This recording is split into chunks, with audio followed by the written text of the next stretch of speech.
A nivel de sistema respiratorio. Hasta aquí iría el parcial de hoy en 8 días. Espero que de aquí ya le haya pagado el chorizo. Pagado, no apagado. Una noche. La estábamos esperando para iniciar clase. Bueno, entonces hablemos de la bronquitis. Muy bien, la bronquitis es un proceso inflamatorio que tiene que ver con toda la vía respiratoria. Principalmente el proceso comienza a nivel de la vía respiratoria que tiene más calibre, que sería lo que es la tráquea y que sería lo que es los bronquios, ¿sí? Dentro de los bronquios principales. Y a propósito, también vi otra cosa ahorita. ¿Quién era ese muchacho con el que andaba usted sentado ahí en la mesa?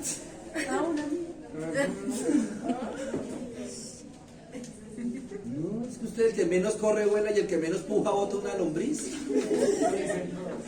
Ah, Jonathan, sí. También se llama entonces Jonathan. No. Insisto, lo único casto puro indígena acá soy yo.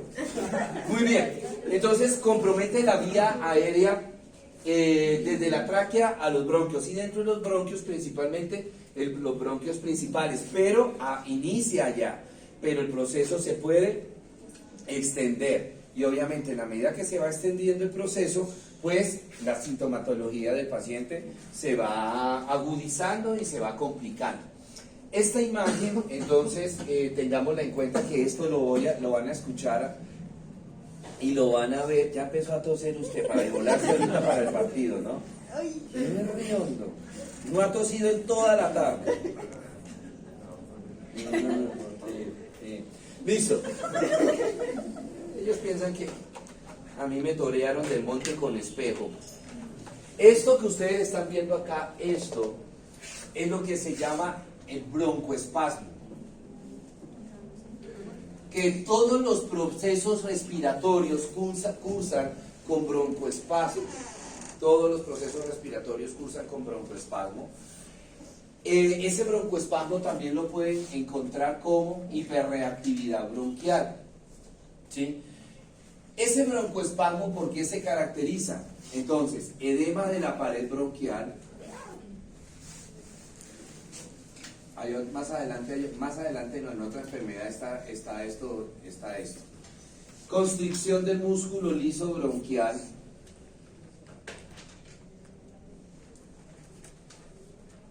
Y aumento en la secreción de moco.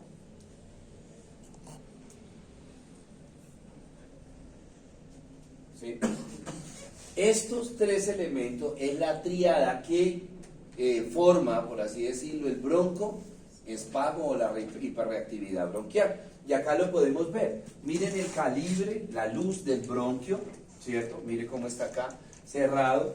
Aquí está la secreción de moco y mire el edema de la pared bronquial. Cómo está edematizada esa pared bronquial, ¿correcto? Muy bien. La etiología de la bronquitis por lo general es viral, ¿sí? Pero puede ser también bacteriana, pero por lo general comienza con una etiología viral. Principalmente en la lista que estoy pasando, por favor se apuntan con retardo, ¿no? ¿Cuáles son los virus que más frecuentemente nos dan bronquitis? El virus de la gripa, el virus sincitial respiratorio, los adenovirus, los rinovirus, ahorita ya nos toca meter los coronavirus por la pandemia, y el virus Coxsackie. Pueden haber bacterias, pero las bacterias por lo general hacen sobreinfección. ¿Cuáles serían las bacterias que pueden llevar a una bronquitis? Principalmente dos. Haemophilus influenza y el Streptococcus pneumoniae. Son las bacterias que más frecuentemente tienden a sobreinfectar la vía aérea, las bronquitis agudas. Bueno, muy bien. ¿Qué es lo que está sucediendo? Pues hombre, llega el microorganismo, llega por lo general el virus y se instaura en el epitelio de la vía aérea, ¿cierto? En la tráquea, en los bronquios principales, ¿cierto? Se instaura ahí. empieza a colonizar esa zona y se me va a generar principalmente una reacción una reacción inflamatoria aguda. Y en esa zona, si pudiéramos verla macroscópicamente, la reconoceríamos inmediatamente. ¿Por qué? Porque esa zona se pone hiperémica, se enrojece esa zona, se produce una hiperemia en esa zona. El ataque, como les decía, empieza en la parte más interna, que es donde está el epitelio, ¿sí? Acá en esta zona está el epitelio, ahí comienza el ataque. En esa medida va proliferando la bacteria y se va extendiendo, va comprometiendo en extensión la vía aérea. Si estaba en la tráquea, se sigue extendiendo por la tráquea, viene la parte hacia los bronquios principales y lo que les decía hace un ratico, se sigue extendiendo, puede comprometer los bronquios secundarios, terciarios, los conductos alveolares, los sacos alveolares, ¿cierto? El sistema inmune se da cuenta de que hay un ataque en la vía aérea y envía la primera línea de ataque, que va a ser si es un virus, los linfocitos, ¿sí? Y los linfocitos, pues aquí depende, y nosotros ya lo vimos en vasculitis, depende de dos cosas. Si la respuesta inmune del paciente es alta, o sea, van a migrar muchos linfocitos y pueden llegar a ¿qué? A controlar el microorganismo y no pasa nada. Yo creo que me atrevería a decir que todos los días sucede eso en nosotros. ¿Por qué? Pues que tenemos un ambiente tan contaminado, ¿cierto? Que el smog, que el polvo, que no sé qué, que están haciendo arreglos en las calles, ¿verdad? Simplemente que la respuesta inmunológica pues va a ser alta y entonces esos linfocitos logran controlar la agresión del virus. Pero puede suceder también que lo contrario, que la respuesta inmune sea baja. Entonces la migración de linfocitos a esa zona va a ser ¿qué? Baja. Van a migrar muy pocos linfocitos y entonces es cuando el virus, el microorganismo, dos cosas, inactiva al linfocito, uno, y dos, coge el linfocito como medio de transporte, ¿sí? Coge el linfocito para que el linfocito lo lleve a otra parte. ¿De dónde? De la vía aérea. Es así como se disemina esa lesión que de pronto empezó en la tráquea y se va a diseminar, hacia los bronquios principales, hacia los bronquios secundarios, etcétera, ¿cierto? Y en la medida de eso, pues va comprometiendo. Una vez que ya colonizó el epitelio y se empezó a extender, ya el compromiso, el ataque no se hace en extensión, sino también en profundidad. Entonces ya no solamente coge el epitelio, sino que se empieza a meter a los planos profundos, de la parte histológica del bronquio, ¿sí? Entonces, cuando compromete acá, se me olvidaba comentarles, cuando compromete el epitelio, dentro del epitelio hay unas células que se llaman las células caliciformes. Se llaman así porque tienen la forma de una copa. ¿Qué función tienen esas células caliciformes? Ellas tienen la función de producir mucina. Cuando la mucina se pone en contacto con el agua del aire, el aire que nosotros respiramos, esa mucina se convierte en moco.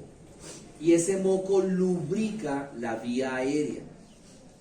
¿Qué sucede acá en estas cosas? Que va a haber, por el microorganismo, va a haber una hiperplasia, ¿sí?, a nivel de las células caliciformes.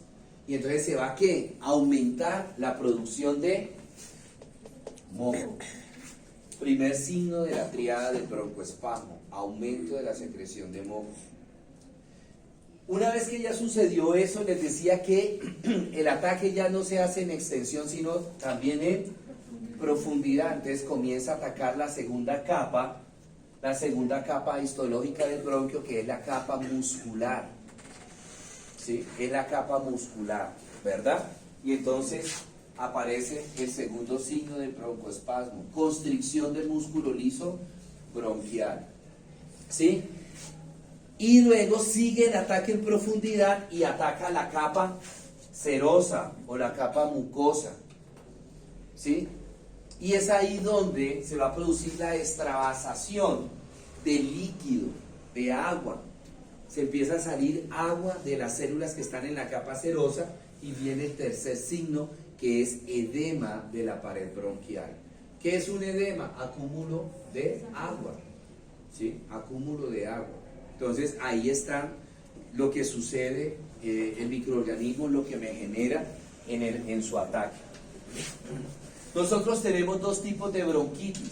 Aquí tenemos nuevamente lo de la hiperreactividad bronquial. Tenemos cómo se cierra la luz del bronquio, la secreción de moco, la constricción del músculo liso bronquial y el edema de la pared bronquial.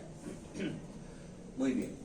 Tenemos una bronquitis aguda, que esa bronquitis aguda es muy frecuente en los extremos de la vida, en los niños porque su sistema respiratorio y su sistema inmunológico está inmaduro, y en los adultos, en los viejitos, porque ya su sistema inmune está atrofiado. Además de, agreguémosles, tanto en los niños como en los ancianos, la barrera de defensa del epitelio de la vía aérea está, en los niños hasta ahora se está como formando, y en los ancianos ya se está atrofiando. Entonces, en cualquiera de los dos casos, la barrera de defensa de la vía aérea está disminuida, ¿sí?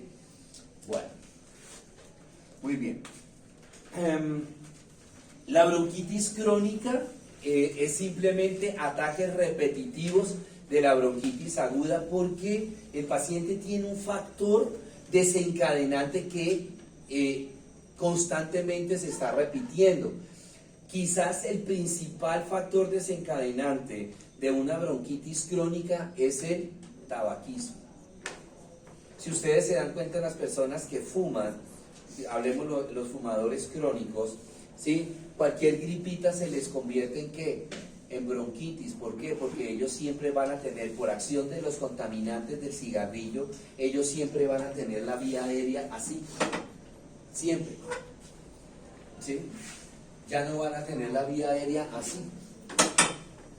Entonces, como ellos van a tener siempre la vía aérea ya obstruida, porque van a tener un proceso inflamatorio crónico de la vía aérea, ¿sí? Entonces, cualquier gripita en ellos se convierte en bronquitis crónica. Si ustedes, por ejemplo, ven un paciente fumador crónico, son pacientes que sin tener gripa, estos pacientes tosen constantemente, viven tosiendo constantemente, y dependiendo del grado de obstrucción de la vía aérea, van a tener hasta disnea, ¿sí? Van a tener cierto grado de disnea. Bueno, nuevamente miren el broncoespasmo. Nuevamente el broncoespasmo. Vuelvo a repetir, el broncoespasmo no solamente se presenta en bronquitis. De aquí en adelante, en las patologías que vamos a ver, uno de los factores repetitivos es el broncoespasmo. Y ese broncoespasmo va a ser el causal de todos los síntomas de un paciente con un problema respiratorio, ¿sí? Si la luz del bronquio está cerrada o está disminuida, broncoconstricción, ya podemos imaginar los síntomas que ese paciente va a tener. Pues disnea, dificultad respiratoria. Dependiendo del grado de obstrucción, de broncoconstricción, entonces podrá tener cianosis, ¿sí? El aumento de la secreción de las células caliciformes me va a generar, pues, el moco, ¿sí? Y esto que me va a generar tos, ¿verdad? Entonces fíjense cómo con estos tres elementos son los responsables de toda la clínica que presenta un paciente con problema respiratorio, ¿correcto? Bueno, la tos, perdón. Nosotros tenemos dos tipos de tos. De repente ustedes han escuchado a las mamás, ¿sí? Nosotros tenemos una tos que se llama la tos seca y la tos húmeda. La tos seca, pues ese es cuando el paciente tose, no se le escucha flema, no se le escucha movilización de secreciones. Esa es una tos seca, ¿sí? Y tenemos la tos húmeda. La tos húmeda puede ser de dos tipos: no productiva y productiva. La no productiva es esa tos en donde al paciente se le escucha movilización de secreciones, se le sienten flemas, ¿sí? Pero no las logra, ¿qué? Eliminar, no las logra expectorar. Las tiene ahí. Y esas secreciones, ¿por qué no las puede eliminar? Porque son secreciones que están apelmazadas, son secreciones que están deshidratadas. Entonces están bien pegadas a la vía aérea y por eso no las puede eliminar el paciente. La tos húmeda, la tos productiva, ¿cuál es? Aquella que el paciente puede, ¿qué? Eliminar, expulsar. La puede expulsar a través de la tos o los moquitos, ¿sí? Que tiene el paciente. ¿Correcto? Entonces, ¿por qué les quiero decir esto? Jamás en una tos húmeda se debe administrar un antitusivo. Porque es que la tos es un mecanismo, y le acabo de decir, la tos es un mecanismo de defensa, la tos es un mecanismo a través del cual el cuerpo está ¿qué? Va a expulsar las flemas. Y si yo las paro, si yo paro la tos, ¿cómo va a sacar ese paciente las flemas? Entonces nunca se debe dar antitusivos, a menos que la tos del paciente sea tos ¿qué? Seca. ¿Por qué? Porque no tiene flemas, no tiene secreciones. Entonces le puedo parar la tos. Pero si el paciente tiene una tos húmeda, independiente si es productiva o no productiva, no debo dar antitusivo. Señora. Cuando tiene los niños que mandan el guayacolato. El guayacolato es glicerilo. El guayacolato es una sustancia mucolítica, o sea que les decía ahorita las flemas, cuando el paciente tiene tos húmeda no productiva, ¿sí? Esas flemas están deshidratadas. Entonces lo que hacen los mucolíticos es hidratar esas flemas para que se vuelvan como más líquidas, más filantes y fácilmente el paciente las pueda eliminar, ¿sí? Bueno.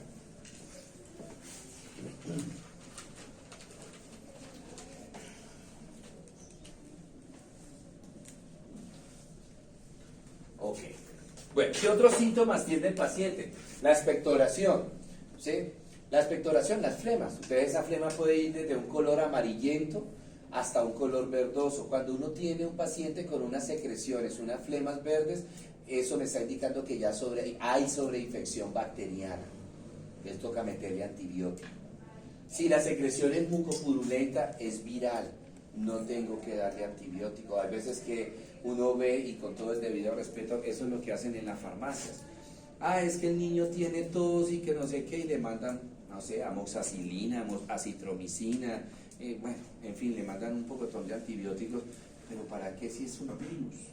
¿Qué hace un virus? ¿Qué hace un antibiótico frente a un virus? Nada. Bueno, sí hace, y hace mucho, ¿sí? Y es generar resistencia bacteriana, ¿sí? Y por eso es que muchas personas son resistentes a muchos antibióticos, ¿no? Muy bien. Dolor retroesternal de tanto toser. No sé si algunas veces a ustedes le ha pasado que por tener tanta... pensé que estaba momía. Siente uno cuando trata de toser, siente uno dolor y como un ardor. Es por el esfuerzo y porque ya se está desprendiendo el epitelio, ¿sí? Bueno, fiebre, escalofríos, mialgias, cefaleas. Nosotros podemos tener 3 ruidos anormales a nivel pulmonar. Un primer ruido son los roncos, que es como el ronroneo de un gato. Entonces uno ausculta al paciente, le pone fonendo y se siente ese ronquido adentro, ¿sí? Las sibilancias, que son como unos silbidos, como unos piticos. El paciente inspira o expira y se siente pitico. Es muy típico en los pacientes, por ejemplo, asmáticos. Y los estertores, que más adelante los vamos a ver. Los estertores es como un ruido que uno siente como cuando se arruga una hoja seca. Eso se llama un crépito, eso es un estertor, ¿sí? Aquí tenemos, bueno, el diagnóstico pues a través de la clínica del paciente. Doctor, es que a mí hace 8, 10, 15 días me empezó una gripa y no me ha mejorado, ahorita tengo más tos, me ha dado fiebre, bueno, en fin, toda la sintomatología, ya uno mira, la ausculta al paciente y se escucha la disminución de la ventilación. Aquí tenemos esto que ustedes ven, cuando uno ve una radiografía, esto me está indicando que aquí hay zonas de consolidación, esto es flema. ¿Sí? Zonas de condensación, consolidación, estas son secreciones que hay ahí en esa zona. Ahora yo lo asocio, el paciente tiene una tos seca o tiene una, no, muy seguramente ese tiene tos húmeda, será productiva o no productiva la tos que tiene el paciente, ¿no? Señor. Gracias. Bueno, preguntas sobre bronquitis, preguntas, dudas, inquietudes sobre bronquitis.